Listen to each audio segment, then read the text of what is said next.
Bonjour à tous.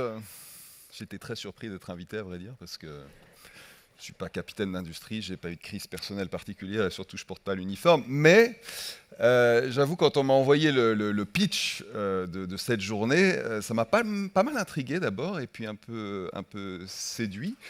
Euh, Parce que décider en zone d'ombre, oui, je crois que ça m'est arrivé peut-être plus souvent qu'à mon tour. Et j'ai été ces dernières années effectivement dans des terrains où elle était assez épaisse, la zone d'ombre. Mais enfin bon, je m'étais jamais posé la question avant qu'on m'envoie cette proposition de comment je fonctionnais finalement, un peu comme le bourgeois gentilhomme qui fait de la prose sans le savoir. Donc voilà, pour vous parler aujourd'hui, il a fallu que je me creuse un peu. Je ne sais pas si j'ai beaucoup de réponses, mais enfin... Euh, je me suis demandé un peu comment je procédais. C'est vrai que souvent, comme journaliste d'une chaîne, on va dire modeste, en tout cas par rapport à d'autres grandes, on se retrouve relativement seul, hein. On n'a pas l'uniforme, on n'est pas membre d'une armée, on n'est pas avec l'ONU ou avec une ONG. Ça veut dire qu'on n'a pas tout l'entourage, tout le dispositif, tout le protocole. On n'est pas non plus comme CNN, par exemple, qui arrive et qui monte une rédaction avec tout de suite des dizaines de collaborateurs autour d'eux au milieu de nulle part, avec des véhicules blindés, avec une équipe de sécurité qui est toujours là pour conseiller, encadrer. Il faut souvent s'en remettre à soi-même. Alors ça s'est pas mal professionnalisé depuis que j'ai commencé ma carrière. Je vais vous donner quelques exemples. Mais euh, disons que on privilégie toujours l'option discrétion, vieux break Toyota pourri qui passe inaperçu plutôt que véhicule blindé.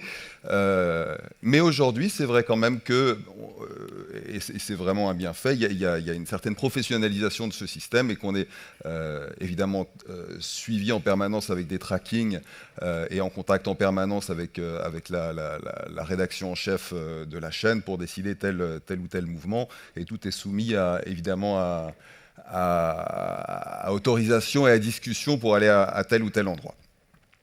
Mais donc pour revenir sur cette manière de fonctionner et comment décider en zone d'ombre, en fait la première chose qui m'est venue en réfléchissant à cette question, c'est vraiment le plan B. Le plan B, C, D, E, F, c'est vraiment comment imaginer ce qui peut ne pas fonctionner pour mieux parer à toute situation.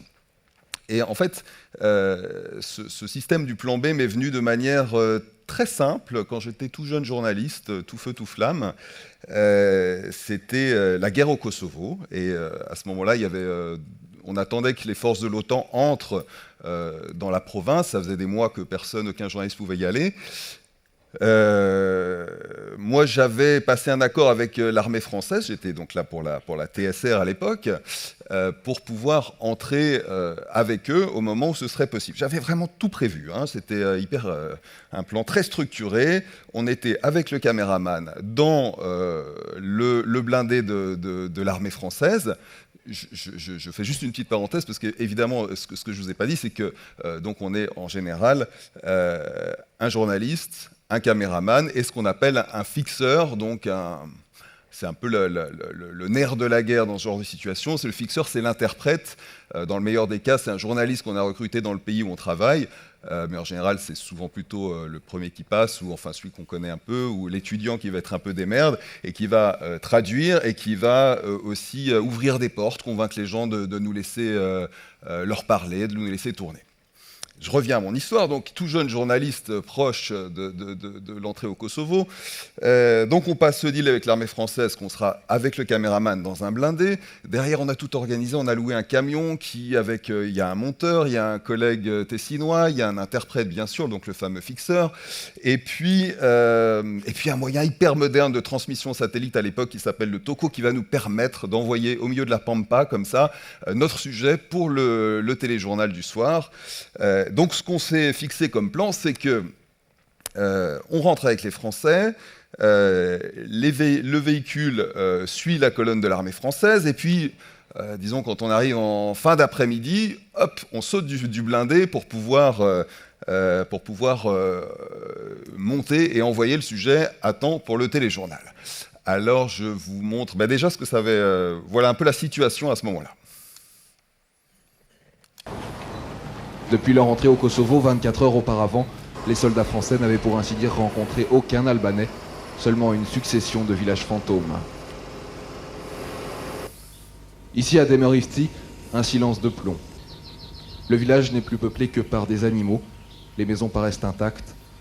En s'approchant, l'on s'aperçoit que chacune d'entre elles est saccagée. Le moindre objet est détruit, tout indique que les habitants ont fui dans la plus grande urgence.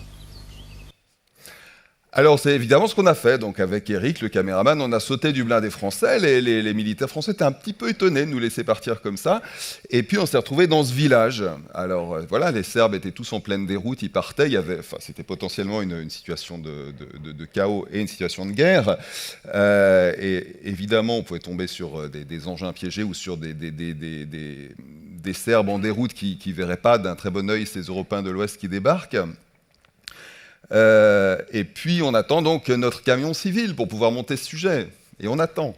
Et on attendra des heures comme ça, et on comprendra finalement qu'en fait, tous les camions civils avaient été bloqués à la frontière et qu'on allait se retrouver seuls dans cet endroit. Évidemment, à l'époque, il n'y avait pas de signal de Natel, on n'avait pas pris de téléphone satellite, on n'avait pas de tracking, personne ne savait où on était exactement. Bref, ça s'est fini plutôt bien. On a été quitte pour 10 km à pied avant, par chance, de retrouver l'armée française qui s'était arrêtée avant Pristina. Mais je dois dire que c'est rentré dans mon cerveau ce jour-là que le plan B, C, D, E, F, c'était essentiel. Et vraiment, je fonctionne toujours comme ça. C'est toujours se demander, en fait, même sur des petites choses, hein, ce qui ne va pas fonctionner, ce qui va partir en vrille. Toujours penser, en fait, au pire, le scénario du pire, pour pas se laisser gouverner par la peur, mais pour imaginer comment, dans ce cas-là, si ça ne marche pas comme prévu, on va savoir rebondir et on va quand même réussir à réaliser ces objectifs. Pour moi, l'autre chose absolument évidente qui m'est venue en réfléchissant à ce qui faisait en fait comment décider en zone d'ombre et comment être prêt à décider en zone d'ombre, c'est ça. Alors ça, c'est Jon Björkvinsson. C'est pas une solution qui convient à toutes les situations, c'est juste pour mes situations à moi. C'est un caméraman, un viking islandais prêt à toute situation, avec qui j'ai fait beaucoup de reportages. Alors évidemment, il n'est pas interchangeable, mais ce que je veux dire par là, c'est que la solution miracle pour l'incertitude, c'est l'équipe. Avec Jon, par exemple, on se connaît parfaitement. Il y a un climat de confiance entre nous qui est absolu, et qui nous permet de parer à toute situation. Si on ajoute encore à ça effectivement un bon fixeur, comme j'expliquais tout à l'heure, alors là, ça devient vraiment la Dream Team, et on est prêt à tout. Et je pense que c'est vraiment une vertu très importante, c'est une équipe qui soit prête aux situations. Je vous donne deux exemples de ce type. Il y a une dizaine d'années, avec Jon, on s'est retrouvés, c'était le moment où les insurgés, où les rebelles russes avaient pris le Donbass et contrôlaient certaines parties. Et avec lui, on s'est retrouvés bloquer un checkpoint avec des hommes en armes. L'un d'eux a placé sa gâchette sur le ventre de Jon et lui a dit « Je vais te crever, sale pute ». On n'avait pas la traduction exacte sur le moment, mais là, disons, le ton permettait de comprendre un peu ce qui se passait. Et Jon, très en confiance, très zen, est resté comme ça, impassible, un léger sourire sur les lèvres, et il ne s'est rien passé. Il y a un climat de confiance absolument miraculeux, une sorte de zénitude face à l'incertitude qui fonctionne très bien. Je vous donne un autre exemple, toujours avec lui. On s'est retrouvés en Syrie il y a quelques années dans cette situation, c'était à Alep.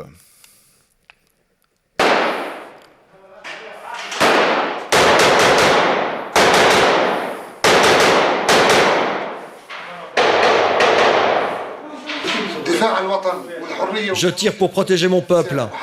La Syrie appartient à toutes les religions et à tout le monde.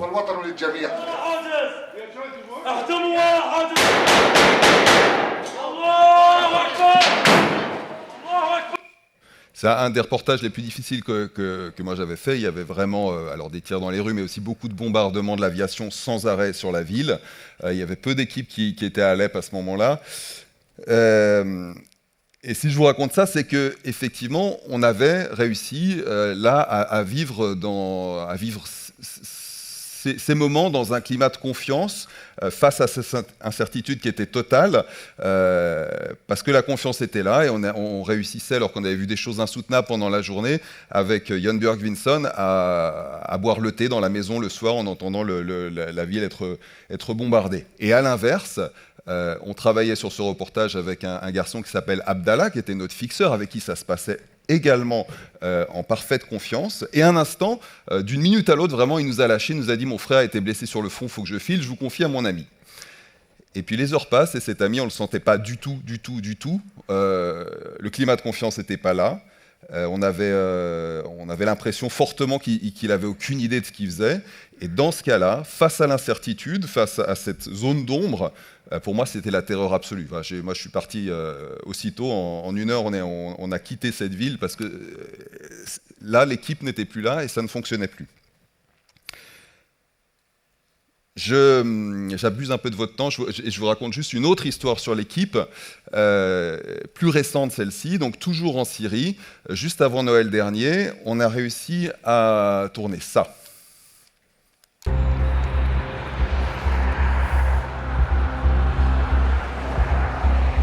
Ils ont pris la capitale sans combattre, mais se posent en libérateurs. Hamzi et sa brigade traversent Damas triomphant. Ce vendredi est un jour spécial, c'est le premier depuis qu'ils ont renversé le régime de Bachar el-Assad. Les passants les saluent, eux tentent de se montrer rassurants, de faire oublier que beaucoup d'entre eux appartenaient à la branche syrienne d'Al-Qaïda. On est très heureux d'être ici à Damas. Et comme vous le voyez, nous ne sommes pas des terroristes. Nous n'égorgeons personne. Alors, ils égorgeaient personne, c'est ce qu'ils disaient à ce moment-là. Pour arriver à faire ce reportage, je crois qu'on a tourné ces images le jeudi. Le régime de Bachar el-Assad, il était tombé le dimanche, donc quelques jours avant. Là, il fallait naviguer dans une grosse zone d'incertitude. Donc le dimanche, quand l'annonce de la chute du régime tombe, évidemment, on est très intéressé d'y aller, mais on sait que ces gens-là, c'était les mêmes qui, quelques années auparavant, prenaient en otage des journalistes, les kidnappaient, les rançonnaient pour $1 million. Donc évidemment, là, l'incertitude, elle est un petit peu épaisse et on a quelques hésitations, d'autant que les contacts sur place sont relatifs. Donc là, il faut effectivement trancher, faire l'analyse de ce qui se passe, des risques, regarder un peu ce qui se passe pour d'autres équipes qui hésitent, qui y vont, voir comment ça se passe, trouver un fixeur. J'en ai trouvé un super, un peu par contact de contact, avec qui j'étais en communication par WhatsApp, comme ça, il n'arrivait pas à me parler au téléphone parce qu'il n'y avait pas assez de réseau. Tout était super, il m'assurerait qu'on trouverait un hôtel pour dormir, parce qu'évidemment, on ne savait pas non plus où on allait dormir, on n'avait pas beaucoup d'idées de ce que serait la situation à l'intérieur du pays. De manière générale, je ne sais pas comment c'est pour vous, mais pour nous, les journalistes, on a toujours le sentiment, et c'est le cas, je pense, pour la majorité de la population, que ça va être pire en fait, on a le sentiment que ce qui se passe est pire que la réalité, en fait, que ça va tirer dans chaque rue, que la concentration de chaos est totale. Même avec l'habitude, c'est toujours difficile de se rassurer et de se dire que ça va bien se passer. Bref, on lève quelques incertitudes, on tombe sur ce fixeur à la frontière qui... Petit problème, ne parlait pas un mot d'anglais, c'était surtout son traducteur sur WhatsApp qui marchait très bien pour parler, donc c'était un problème. Sa voiture, je disais tout à l'heure qu'on aime bien les vieux breaks Toyota pourris, mais là c'était la voiture qui était un danger elle-même, donc c'était compliqué. Mais voilà, j'avais évidemment des plans B, C, D, comme je vous le disais, et on a réussi à retomber sur nos pattes et à trouver un autre fixeur, la perle rare, avec qui je suis encore en discussion aujourd'hui, et qui nous a ouvert ses portes, qui a osé aller voir ces gens, et qui a su sentir aussi jusqu'à quel moment on pouvait rester avec eux, jusqu'à quel moment on n'épuisait pas leur patience. Je crois qu'il y a eu un moment où c'était assez net, qui nous avait assez vus, mais on a quand même réussi à passer 2 jours avec ces gens, et ça c'est basé, enfin on arrivait à naviguer dans cette incertitude vraiment grâce à l'équipe. L'autre chose, l'autre recette pour moi face à l'incertitude, pour décider en zone d'ombre, qui me paraissait... c'est peut-être tout bête de dire ça, mais c'est de s'en remettre souvent quand même à son feeling, à son intuition, à son instinct. Et je vous donne un autre exemple. on a été parmi les rares journalistes à pouvoir filmer cette séquence, et ça c'était, alors grâce évidemment à Monstre Ball comme d'habitude, mais aussi grâce au feeling. Le corps a été posé quasi nu sur un vieux matelas dans une chambre froide. Autour, quelques journalistes et un défilé incessant de citoyens libyens qui veulent le voir pour le croire. C'est l'ultime humiliation pour celui qui avait tant maltraité son peuple, et à la sortie, ce peuple ne boude pas son plaisir. Il a fait tant de mal aux Libyens que c'est une joie de voir ça. C'est comme ça que tous les dictateurs doivent finir. Voilà, alors c'est Muammar Kadhafi, donc son corps allongé sur un marché aux légumes à Misrata. Et là aussi, disons, il a fallu faire confiance à son feeling pour arriver à là. Je vous la fais brève, mais d'abord, il y avait de la chance. Moi, j'étais dans un avion qui partait à Tunis quand l'annonce de sa mort est tombée. Mon viking préféré était dans cet même aéroport de Tunis en train d'attendre de rentrer à Genève. Bref, on s'est retrouvés là. On a roulé toute la nuit pour aller vers la Libye. Une bonne fée à Genève nous a appris qu'il avait été certes tué à Sirte, mais que c'était la brigade de Misrata qui l'avait tué, et on a supposé du coup que peut-être ils allaient le ramener à la maison comme trophée. Et du coup, on roule direction Misrata, on passe toute la journée dans cette ville libyenne, où on trouve des tas de choses, mais c'est très compliqué, en plein chaos. On trouve quand même des résistants qui se font, ou des rebelles qui se font enterrer. On trouve un des fils de Kadhafi qui est dans un conteneur frigorifique, mais pas trace du papa. Et puis là, c'est le milieu de l'après-midi, ou la fin de l'après-midi. On a pas mal de matériel pour monter un sujet, mais disons que on ne sait pas très bien où on va monter, on ne sait pas très bien comment on va réussir à l'envoyer avec la connexion sur place. Donc le comportement le plus sensé ou intelligent serait de foncer au montage et de sécuriser tout ça. Mais à ce moment-là, on voit sur l'autre voie, on croise de plus en plus de voitures qui vont dans l'autre direction. Et là, on se dit, il se passe un truc. Alors c'était vraiment complètement idiot parce que ça mettait complètement en péril le reportage du soir, mais on a quand même tenté le coup, et c'est là qu'on a trouvé le corps du dictateur et cette foule de gens de la ville qui venaient le voir. On a du coup même décidé avec Yon que cette méthode s'appellerait le cruising, la croisière, c'est-à-dire sillonner les endroits pour voir un peu ce qui se passe et pour identifier les zones de changement dans une situation un peu tendue comme ça.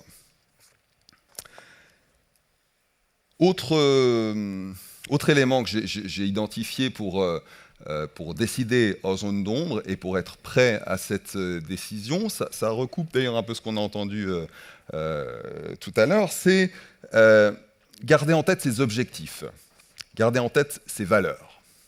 Je vous donne d'abord un tout petit exemple où je résiste pas, c'est presque un peu drôle. Mohamed Amin a 200 hommes sous ses ordres. Il s'est spécialisé dans la traque d'ex-talibans. Il nous exhibe 2 de ses prisonniers gardés dans ce container. Celui-ci prétend qu'il n'est qu'un simple boulanger, qu'il n'a rien à voir avec les talibans. Mohamed Amin ne tique pas, sûr de son fait et de sa légitimité. Alors là, on est à la première chute des talibans en 2001, et donc c'est des seigneurs de guerre qui tiennent le pays depuis quelques heures. Et ce que je ne dis pas dans le reportage, j'aurais dû le dire avec le recul, c'est que ces braves gens nous ont proposé, pour faire une chouette séquence pour la caméra, d'en tuer un des talibans. Alors évidemment, là, disons, c'est pas trop dur de réunir ces valeurs et de savoir quoi trancher, quoi décider. Il n'y a pas besoin d'appeler Genève immédiatement. Mais des fois, c'est plus compliqué. L'autre situation qui m'est venue en tête, c'est celle où comment est-ce qu'on se positionne et comment est-ce qu'on garde ce rôle de journaliste et comment est-ce qu'on doit savoir quoi faire face à une situation donnée. C'est de nouveau en Ukraine, de nouveau à ce moment-là où les rebelles russes avaient pris le Donbass il y a une dizaine d'années. On avait suivi des observateurs de l'OSCE, l'Organisation pour la sécurité et la coopération en Europe, et on apprend par Twitter que dans les minutes qui viennent, il va y avoir une sorte de conférence de presse, entre guillemets, une exhibition que ces rebelles russes ont pris en otage une demi-douzaine d'observateurs de l'OSCE et vont les présenter à la presse. On se retrouve donc, on débarque donc dans cette salle, dans cette mairie de Slaviansk, c'était le nom de la commune, et d'abord un peu désemparé, c'était difficile de savoir comment se positionner, voilà ce qui se passe. Pour nous, journalistes, c'est extrêmement étrange d'être ici dans cette salle. Nous sommes libres et vous ne l'êtes pas. Comment vous le voyez? Pour nous ici, la situation est très bizarre. De vous voir, vous, pouvoir aller où vous voulez et nous pas. Mais la situation dans son ensemble a été discutée depuis un moment maintenant et vous connaissez la position des gens ici, à cette table. Les gens à cette table, c'est d'abord le maire autoproclamé de Slaviansk, leur ravisseur, qui se montre intraitable. Dimanche dernier, M. Ponomarev, nous étions ensemble dans cette même salle, avec des observateurs de l'OSCE. Vous aviez compris leur mission, alors pourquoi est-ce impossible de les libérer? C'est la même organisation. Quand des gens de l'OSCE me rendent visite, j'en suis averti. Et là, pour ces officiers, je n'ai pas été informé de leur visite. Hé, journalistes, vous restez dans cette salle, vous restez là. Petit flottement à ce moment-là, on se demande si on va tous rester là, et on se demande combien de temps, évidemment. Par chance, il ne nous a pas gardés tous en otage, et il a fini un jour, je crois le lendemain, par libérer ses observateurs de l'OSCE. Mais effectivement, là, c'est difficile il faut avoir ses objectifs et ses valeurs bien en tête pour savoir comment réagir. Et évidemment, ce type d'exemple peut arriver en reportage. La dernière chose, dans cette zone d'ombre, dans cette zone d'incertitude qui me vient, c'est nous, journalistes, évidemment, on est de plus en plus confrontés aux fake news, et de plus en plus, on a besoin d'essayer de démêler le vrai du faux et d'apporter une sorte d'éclairage aussi à notre public, mais ça veut dire qu'on doit d'abord nous-mêmes savoir où on va. Je vous donne un dernier exemple. C'était aussi en Ukraine, c'était en 2022. La guerre avait commencé quelques semaines avant. Nous, on était en Ukraine depuis une semaine. Et puis régulièrement, on entendait parler d'une commune proche de Kiev. On avait voulu aller, mais il y avait des bombardements, donc ça n'avait pas été possible. L'armée nous avait empêchés, l'armée ukrainienne. Un dégradé nous avait montré une image un peu troublante avec des civils tués, les mains attachées dans le dos. Et puis ce matin-là, on a tenté notre chance à nouveau. On s'est trouvé confronté une fois, deux fois, trois fois à un checkpoint qui nous empêchait de rentrer dans cette commune. Et finalement, on y est entré et voilà ce qu'on a trouvé. Hier matin, lorsque nous sommes arrivés, cette rue était encore jonchée de corps. Une dizaine sur cette petite portion. Alexandre passe par là en même temps que nous. Il n'a pas quitté la ville de toute l'occupation russe et a vu beaucoup de choses, beaucoup trop. C'était comme si c'était un safari. Les Russes tiraient sur tout le monde. Ils tiraient sur tout ce qu'ils voyaient. Ils étaient tous bourrés. Ils se promenaient en disant « Nous avons l'ordre de vous tuer, tous ». Et ils allaient, entrée par entrée, cave par cave, l'une après l'autre, et ils sortaient les gens. On n'avait aucune idée de ce qu'on allait trouver ce matin-là, donc je vous laisse imaginer la stupeur qui nous tombait dessus. Et en même temps, il fallait documenter ça et raconter ça pour le journal du soir quelques heures plus tard. Moi, mon premier réflexe, c'était non, là, on se fout de nous, c'est pas possible, c'est une mise en scène. Il n'y a pas en 2022 une armée régulière européenne qui laisse ça derrière elle. Je sais pas, j'ai pensé au faux charnier de Timișoara. J'ai pensé à une mise en scène. Et puis, dans les heures qui suivent, parce qu'on n'a pas des semaines comme le New York Times utilisera après, on a juste quelques heures pour essayer de se faire une idée, de se faire une opinion, de se forger une conviction. Et donc il faut rester assez calme par rapport à ça, mettre de côté ses émotions et analyser face à cette incertitude. Et puis on regarde c'est quoi la probabilité finalement que les Russes qui sont partis la veille, que quelqu'un derrière eux ait disposé ces corps comme ça, des corps qui n'ont pas l'air d'avoir été tués dans les heures qui précèdent. C'est quoi la vraisemblance que les gens soient en train de ramasser les corps si c'est une mise en scène alors qu'on est les premiers témoins arrivés, et c'est quoi la vraisemblance que les dizaines de personnes avec qui on parle de manière totalement libre et aléatoire dans la commune racontent tous les mêmes choses sur ce qui se passait pendant la présence des Russes dans cette ville de Boutcha. En conclusion, je crois qu'il ne faut pas avoir trop peur de l'incertitude. Je me suis aussi souvenu d'une collègue qui, pendant que j'étais aux États-Unis, on travaillait ensemble sur un reportage quelconque. Et puis là-bas, avec le décalage horaire, évidemment, il faut rendre son reportage assez tôt, à 13h. Et je l'ai surprise, alors qu'on n'avait pas encore tourné la moindre image et parlé avec la moindre personne, a déjà rédigé tout son commentaire. Parce qu'elle avait peur de l'incertitude, parce qu'elle avait peur du stress, parce qu'elle avait peur de... Voilà. Et moi, je pense qu'à l'inverse, ça doit être vraiment un moteur, ça doit être... la surprise, l'incertitude, l'ombre, ça doit nous permettre de nous dépasser. On ne doit pas avoir peur de ça, au contraire, il faut y être prêt. On n'a pas de boule de cristal, mais néanmoins, si on est bien préparé, si on est au clair avec ses objectifs, si on est en confiance avec son équipe, si on a des plans B et C et D, on va y arriver, on va se laisser aller. Et au contraire, c'est une chance, parce qu'on n'aime pas la routine.